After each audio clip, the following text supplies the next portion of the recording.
PPAD Ágil, ideias que conectam teoria, prática e propósito no mestrado em Administração e Desenvolvimento. Olá, eu sou Camila Augusta e este é o PPAD Ágil. No episódio de hoje, o tema é Fenômeno do Impostor, também conhecido como Síndrome do Impostor. Hoje vamos conversar sobre um tema que nem sempre é muito comentado, mas que afeta muita gente, o fenômeno do impostor. Para entender melhor esse assunto e refletir sobre seus impactos, vamos analisar dois artigos que abordam diferentes perspectivas sobre o tema. Então fica comigo até o final, porque esse conteúdo pode te ajudar a se reconhecer e superar esse sentimento de autossabotagem. O primeiro artigo busca entender como medir o fenômeno de forma confiável. O segundo busca entender como ele afeta um grupo específico, os engenheiros de software, e o que pode ser feito na prática para lidar com ele. Vamos comentar o primeiro artigo, que tem por título Escalas de Medição do Fenômeno do Impostor, uma revisão sistemática. Publicado em 2019 por Karina Meck e outros autores, aborda o tema da Síndrome do Impostor, um estado psicológico em que indivíduos, mesmo sendo competentes e bem-sucedidos, duvidam de suas próprias capacidades e vivem com medo constante de serem desmascarados como fraudes. O artigo fala que essa experiência é marcada por um sentimento de insegurança, autocrítica excessiva e dificuldade em internalizar o sucesso.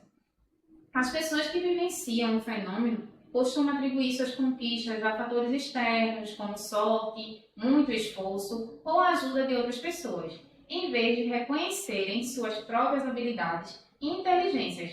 Tais indivíduos também desvalorizam elogios e são extremamente autocríticos.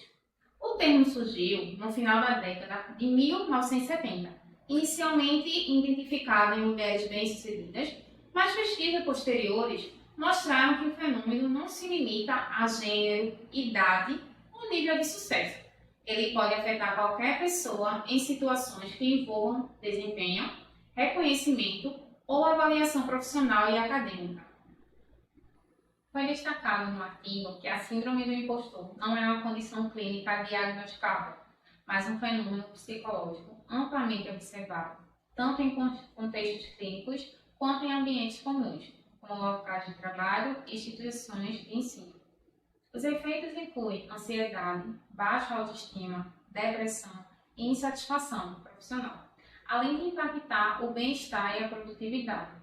Com o aumento das pesquisas sobre o tema, surgiram diferentes formas de medir o fenômeno, ou seja, escalas e questionários psicométricos que buscam avaliar sua intensidade e características.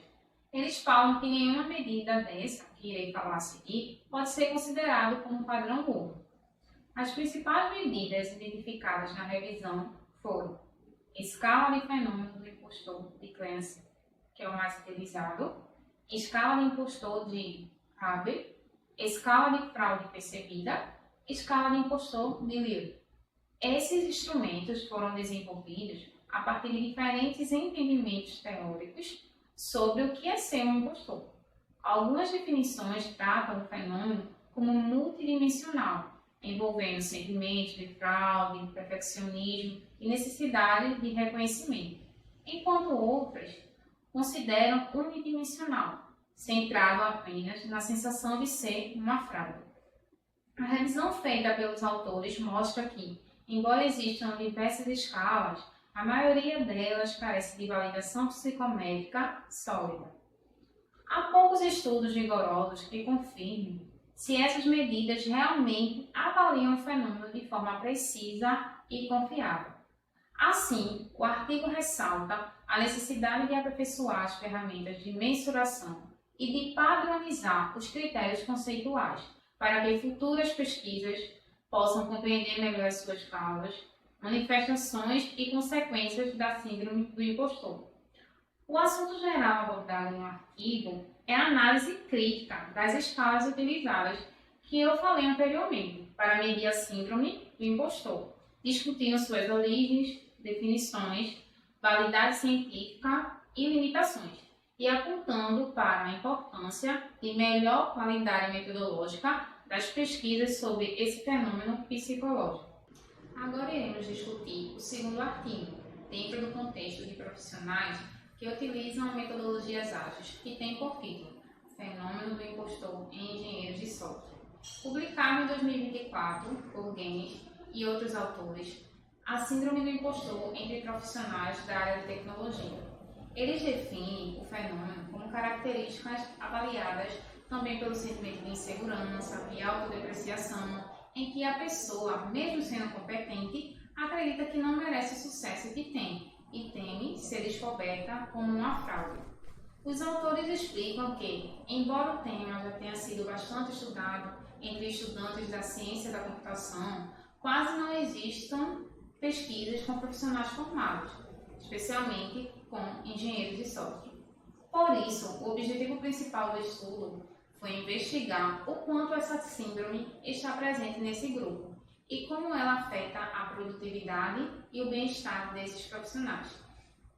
A pesquisa foi realizada com 624 engenheiros de software de 26 países, que responderam a um questionário baseado na escala de Kinsey, o instrumento mais reconhecido para medir a intensidade da síndrome do impostor. Os resultados chamaram bastante atenção. Mais da metade dos participantes, 52,7%, apresentaram níveis frequentes ou intensos da síndrome. O estudo também revelou que as mulheres são as mais afetadas, com cerca de 60,6%, apresentando sentimentos de impostura, contra 48,8% dos homens. Outro ponto importante é que o artigo analisou como a síndrome influencia a produtividade.